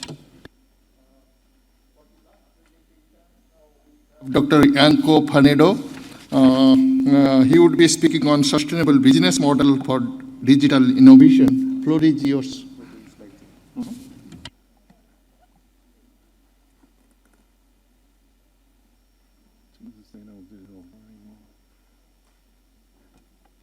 Hey, good morning. How are you doing? I said you have been the brave ones. So first, let me start by thanking the whole organizing team for a wonderful conference, and especially for yesterday's cultural event that I think it was really, really nice and well performed. So thank you for that. My name is Yanko, as you have heard, and I am the learning and the instructional and learning technologies director at the University of Washington College of Education. So today, what I am planning to do is really, as I think of it more, it's like two mini presentations. First, we're going to be talking about what was our experience during COVID and the couple of things that we learned about it and about our student reactions and all that happened during the COVID pandemic. And we're going to go with towards the end of the pandemic and use the things that we have done as a inflection point. So we went through something terrible. We learned something with this terrible event, and now we're wondering, okay, where do we go next? As we can see, especially with presentations like mine, my context and reality may be very different from what you're experiencing here. So my take on that is that instead of sharing you precisely what we are doing, I'm going to share with you what are the maps that I'm using. It's like I'm using Google Maps, I'm using the satellite view for this, I'm using this other view for these other kind of tasks. So I'm going to be talking more about models that we are using to guide our decisions, more than the actual kind of day-to-day things that we do. So I think that may be more helpful and more relatable for everybody. So the College of Education, the tradition. We are very traditional in our teaching before COVID especially. So it's everything is face-to-face. We have tons of discussions. We have tons of group activities, and we are basically trying to educate. We have half of our students are undergrads and the other half are grad students. And so we are strong believers in the value of interaction, of personal interaction and learning from each other. And so then COVID happened. And so anyways, okay, and the University of Washington is located in Seattle. Seattle is, for Euroscale, is a tiny town. It's less than 1 million inhabitants. It's in the Pacific Northwest, at the north of our country, and it's a beautiful city. And and it was also the first city where we got COVID. So the first U.S. diagnosed cases were in our city. And at the beginning, we had a couple, and in a month, we had 600 cases every week, new cases, clinical cases. So if you see there, in January of 2020, we had the first confirmed cases, and then in March, we had to close the university for face-to-face activities. So, and just to give you kind of a timeline of that, and we stayed as a fully remote university for more than a year. So what did that mean from my technology standpoint? If you look at this chart, what it's showing you is the number of interactions that students had with our learning management system. We use Canvas as our learning management system, and really here the important thing is that you see that during COVID we had a spike in activity. I think that spike, even though it is clear, it doesn't reflect the whole picture because we don't have, or I don't have data regarding the use of our teleconferencing solution, so Zoom is not here. So, but you see that there is an increment that is an increment that it's around 30–40% depending on what you're looking at. So it was significant. And what is also interesting is that change after we came back kind of stayed. So instead of everyone going back to the previous status, pre-COVID, I think that it's either inertia or opportunity, but people are still using online and using at least our learning management system a lot.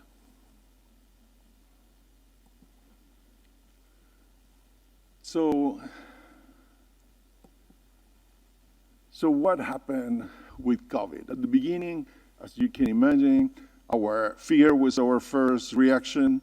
Our faculty were very scared. Our students were concerned not only because of how much they like to go to classes or not, but also because of practical things regarding their visa status and all the complications when you change the way that you attend a university as an international student, and we have a bunch of those.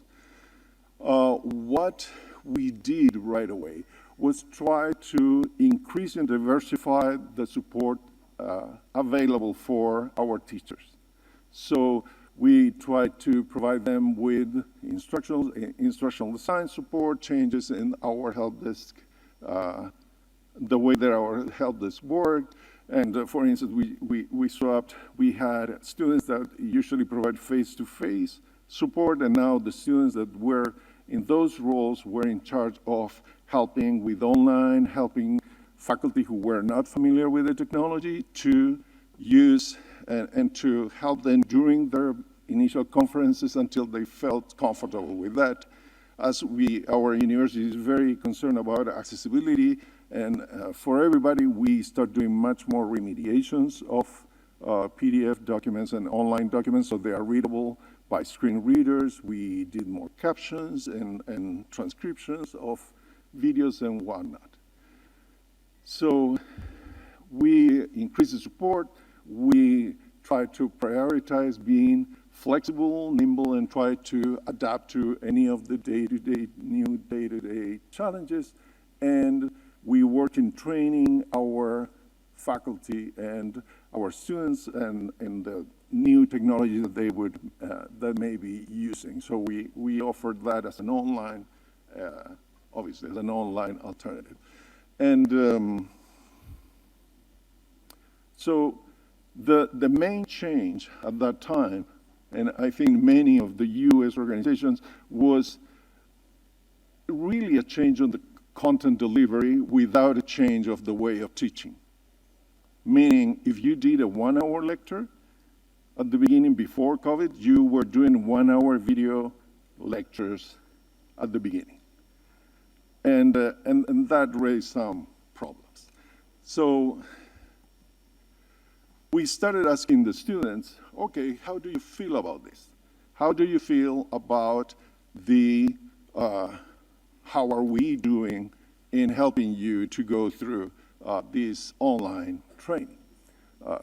And we asked them here is, okay, what of our strategies were helpful? You can see that the thing that they thought that was the most helpful was the increase in communication. Communication in terms of email and in terms of whatever channels that we had, chat rooms, we have emails, we have different, and Zoom calls. The faculty had office hours, virtual office hours, so students could attend to these virtual office hours remotely. Asynchronous learning, asynchronous lectures was the second strategy that I mentioned that was super useful because they were struggling at so many levels, because it's not only they were not only students, they were living somewhere, they had people they live with, and they needed to deal with all this new schedule that they had, so really pushing them to do synchronous activities was very stressful. We have that our teachers, in our university, teachers are free, they have freedom to organize the courses as they wish, which means that everyone does it differently, and the same teacher may teach in a different organization, the different courses that they teach. So we realized that we needed to improve the course organization and try to standardize it. We offered different flavors of templates for them to use, and that helped to control the chaos a little, and that was helpful for our students. They were asking for flexibility, and here flexibility means they needed faculty to be more flexible in the assignments, the dates that we were asking for the assignments to be completed, the grading, and in general, try to be flexible in the crisis. They also asked, as I told you, we are a very kind of group discussion kind of institution, so they asked for more smaller groups. The reason for that is that when you are in a virtual environment, coordinating big groups is much challenging than when you have at least once a week, you meet with everybody, so you see them and you can do the coordination right there. When everyone is remote, it's much more complicated, and anyone who has had to organize big meetings, I'm sure they know how that can be a challenge. So then we ask kind of the reverse side of the same question, that is, okay, what things can we improve? And you're going to see that part of it is the same, that we were doing good, they just wanted us to do more of that. The thing that they were more concerned about was workload, and the perception was that in this situation, the workload, the regular workload, compared to the situation when they were face-to-face, was much easier to deal with than in the COVID situation. And they asked for engagement. They thought that it was much harder to engage in online classes than it was on a face-to-face, and I think that that relates to what we were just talking about. So I think it's totally relatable. Again, communication, course organization, short lectures, and less group work. So what other issues are surfacing in this crisis situation was about the cost of education, and just an anecdote that students complain that it's much cheaper to do online, so why are you charging me the same for tuition? The competing learner needs, because now that they are studying at their homes, they have the dog walking around, the mom knocking at the door, they have many other environmental needs that need to be addressed when you are working online from home. And the use of passive learning models, I mean, there are things that are active when you are face-to-face, but become much harder to make active when you're doing remotely, so people basically sat in front of a computer for a whole day, and they found that very unappealing, as you can imagine. We have been looking at the credentialing model itself as part of the cost analysis and trying to figure out, okay, our programs are traditional programs for 6 years that we're asking people to commit with us. This is, students are getting debt, they are facing difficulties when, or some students are working as teachers and they really struggle with this. So can we find new credentialing models to help us, to accommodate their needs? And if you look at our educational models, the same thing that we are offering credentials like in long terms, for our students means they start questioning what is the value of this. If you're asking me for 6 years of commitment, 4 years of commitment, then, and at the end I'm going to end up driving a cab. Is this really has value, or is this the promise that I am going to get a better life because of studying? So there is, I would say, culturally in the States. Now, the questioning of the educational model itself is something that was like post-war was super popular. Now there is doubt. Is this really the value? And I think that the COVID crisis and realizing that we basically can do the same, but online, and it's much cheaper for them, and if it's adaptive, then people are questioning the model itself.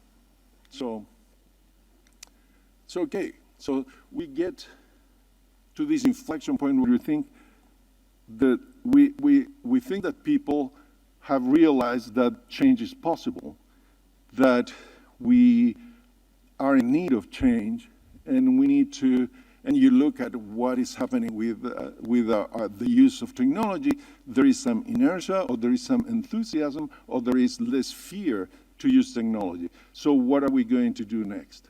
How are we going to take this momentum and keep going and improving the quality of the education, which is at the end of what we want to do? So what are and this is the part where I'm going to be talking more like at frameworks and design principles, and what we're looking for is education that is going to be equitable, that is going to be accessible, that is going to be scalable and sustainable, which is what we all want. We want education for as many people as we can teach, and we can help to learn more, and accessible for everybody. We want to acknowledge, and that's our perspective, the learner's agency. So we recognize them as people who have their own lives, so that have other goals that run parallel with their education, and we want to support them through their journey. And we start thinking, okay, let's recognize this, and let's see if we can figure out something different. Prepare students for future work in the sense that we are not teaching students for us, as the first presentation was talking, we're not teaching them for today's work, we're teaching them for the work that they're going to be working with. Sorry, were you raising your hand? All right. So it's the future work. That's our job.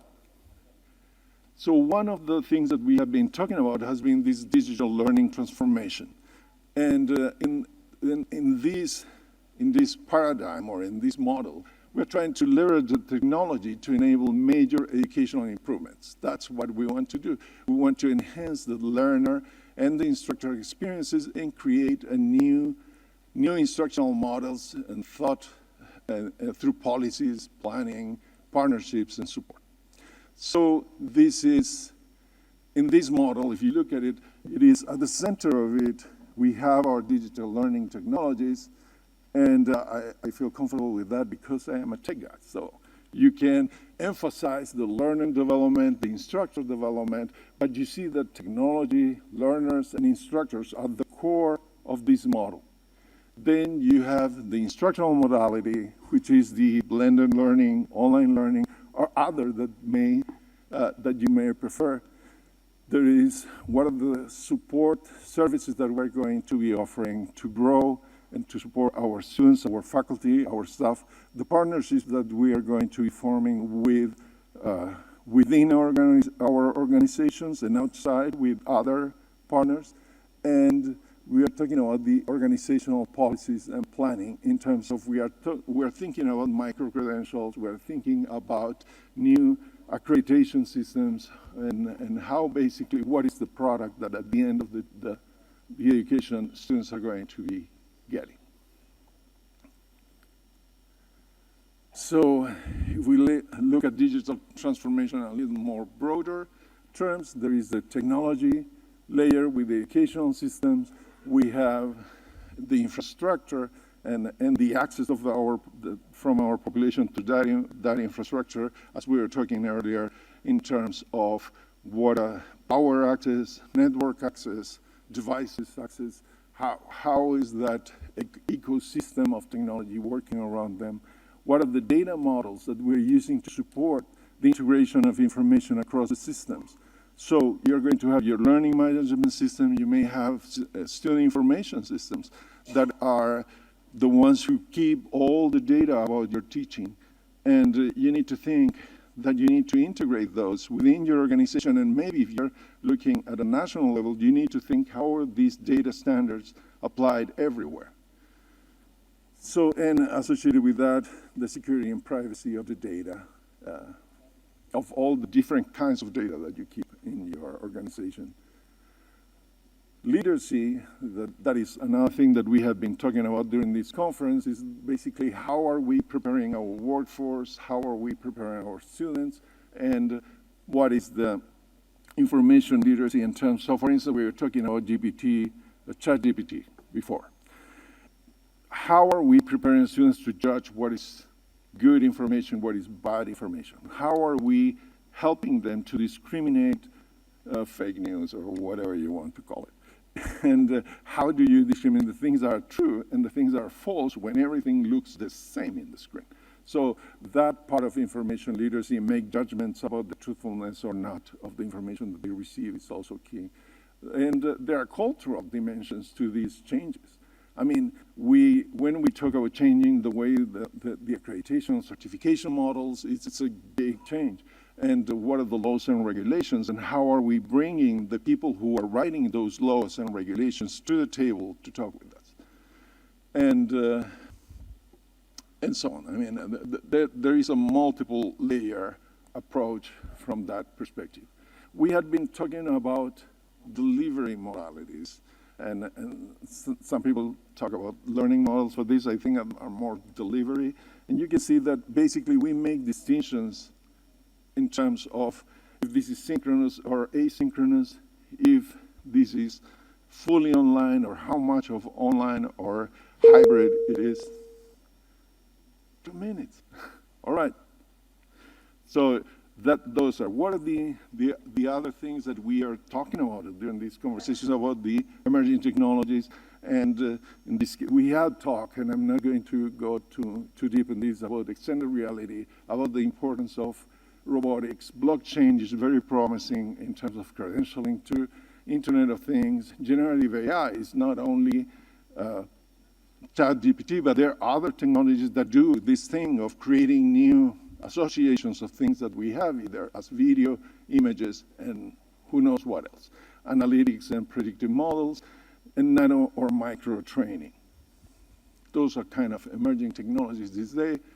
Another important framework is the inclusion framework, and that's how do we take into consideration all the things that are associated with our individuals, how the people who we are training in terms of economic, social, sensory, linguistic, neurodiversity, and there may be more that we need to keep adding to the model of what makes a person unique and how do we embrace that uniqueness in our teaching online. Change is a journey.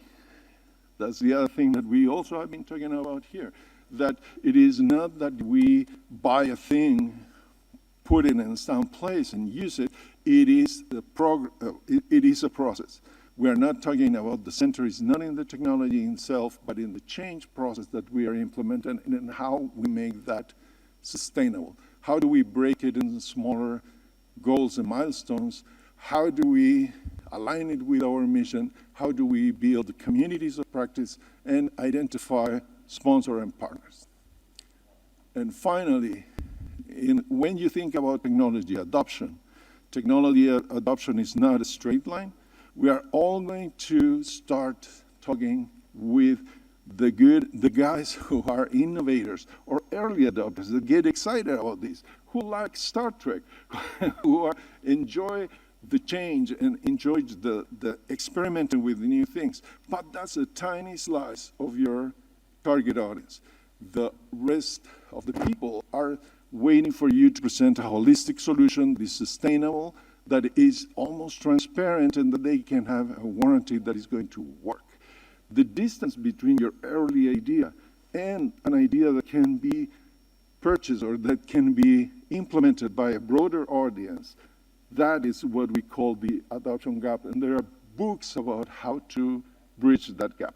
But I think it's also an interesting and important thing to consider when you are working in this area. Wow, that was a lot.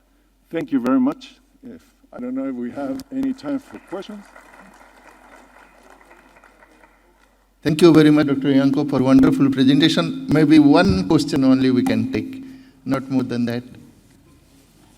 Yeah, quick question. Yes, sir. That was nice presentation. I have seen that two slides which shows a beautiful bar graphs, horizontal bar graphs of response of doctoral, undergrad, and master student. Is it not? Is it from something like a survey that or a polling by different group of students regarding the data that you presented? Well, the differences are not... It's a national survey, I guess, is it not? No. This is just for our students. Yeah. And I think that it is...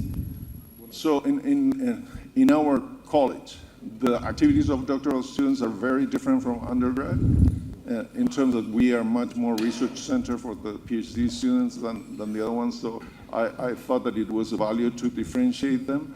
But given the number of answers, it wasn't significant, the difference. Yeah.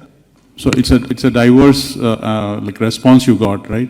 Yeah. So do you think it is important for us, like a country of like in India, where a diverse group of students with various economic status and all, we need a national survey across the colleges and universities to get a response of what they feel about this online or blended mode of learning and all?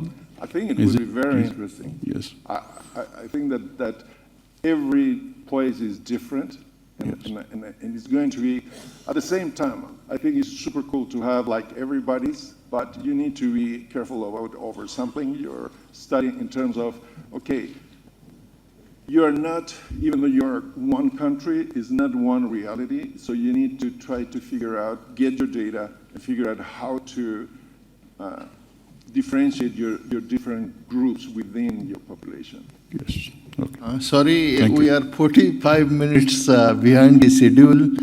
Thank you very much, Dr. Yanko. Please be here. So we don't want to prolong discussion. I know that all of you may have several questions to ask to all the speakers. I think you should catch them during tea break. Of course, tea has become cold, so there is no point of going for tea. Probably you can start next session. Thank you very much, all three speakers, Dr. Alex, Dr. Kadam, Dr. Sidas, and Dr. Yanko. 4 speakers. Definitely we had wonderful presentation.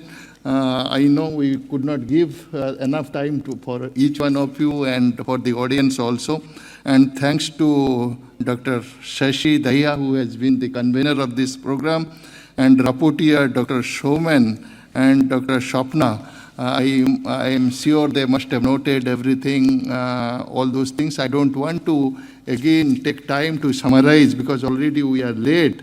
At this point of time, we do not wish that whether we need digital platform or not. All of us know it is a necessity of the day. If we want to keep the pace with the development, what is happening, we need to be using digital platform definitely. But how much to use, where to use, who should use, how do you use, those are the few questions we need to ask. It is not definitely a replacement of physical means. It is something going to add to the physical mode of education. And we should not scare also that it will totally replace the physical mode of education. If so, then probably all those people who are sitting in the dais and front will not be there. Probably only ChatGPT or Google will be working. That is not the fact. There are many things which will help also. For example, what is happening inside the soil, how microbes behaves inside soil, how solar system functions, how fish behaves inside the coral ecosystems. You cannot do practical. You need to use probably virtual reality and all. We need to adopt such technology when we talk of what is happening inside the sea. Maybe agriculture, everything happens over the land. But I come from the fisheries sector. So with 75% water in the deep oceans, what happens? You cannot go dive into the sea and learn. So we need to adopt the technology of the digital platform, definitely. So I'm sure the deliberation must have helped each one of us. But this is only beginning for discussion. We will be continuing discussion and adopting the new technology in the coming days. Thank you very much. I sincerely thank Dr. Agarwal Sahab and all his team and each one of you for your patience hearing. Thank you so much. Thank you, sir. So on behalf of the organizing team, I would like to thank all the keynote speakers who have deliberated excellently on the theme as per the theme of the session, and all the keynote lectures were very timely also. I would also like to thank the chairperson of the session, Dr. Jena, for conducting the session very nicely and exceptionally, giving time to for questions, answers and all, and giving his valuable remarks also. And at the end, wrapping up the session very nicely. So thanks to all of you. Now I would invite the chairperson for handing over the mementos to the keynote speakers. So please.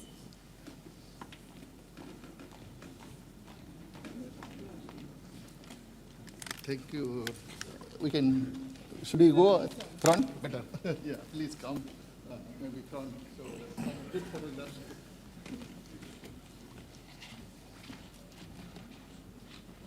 I invite Dr. Agarwal also to be there.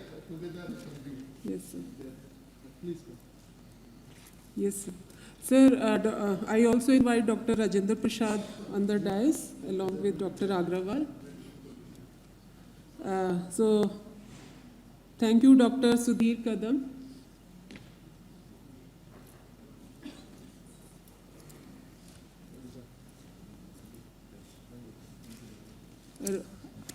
A round of applause for the keynote speaker. Now, for the second speaker, Dr. Siddhas Solyans. Please come, sir.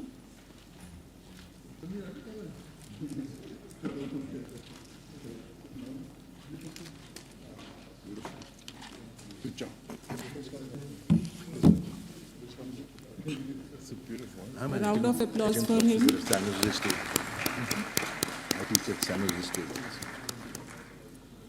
Then the third speaker, Dr. Yanko Fernando. So please come.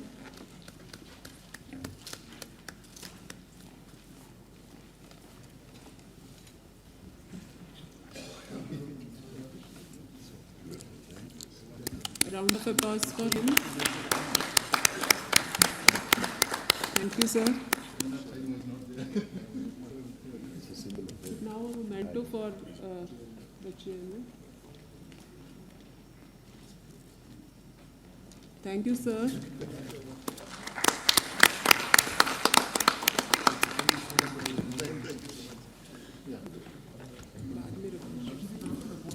Good morning. Now it is time to give a token of appreciation to our convener, Dr. Shashi Daya.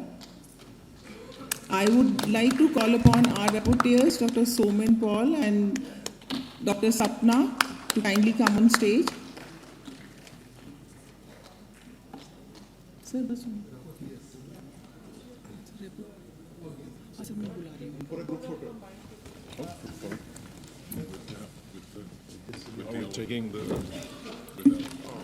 I would like to request Dr. S.K. Sharma, the convener of our session yesterday, to kindly come on stage and receive the token of appreciation.